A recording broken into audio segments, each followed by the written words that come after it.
Elon said, you can either do a lot of good for a small amount of people or a little good for a large amount of people. And I will tell you personally, it's way harder to do a little good for a lot of people than a lot of good for a small amount of people. There is a reason that Tesla started at the top. They started only selling to rich people. They had the Roadster, which is $250,000. And so they sold those, and then he was able to go down market one and sell $100,000 cars to just upper echelon of society, the wealthy.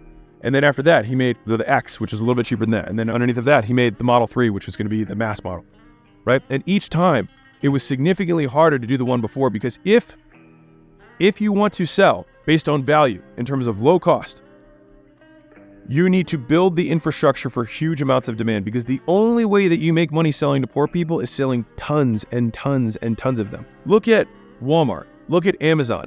These are businesses that were built for volume day one, and they win on efficiency.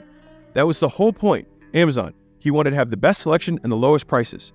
Walmart, everyday low prices. They win on efficiencies. Like, they all fly coach. They use fold-out chairs. They drink out of paper cups. They purposely breed the culture of efficiency because it's the only way that you can win if you sell to poor people. And I say poor people to be hyperbolic in terms of my language so that it drives the point home. Obviously, I buy from Amazon. But the point is that the strategy is based on volume. And you've probably heard some of my other tweets around this, which is solve rich people problems, they pay better.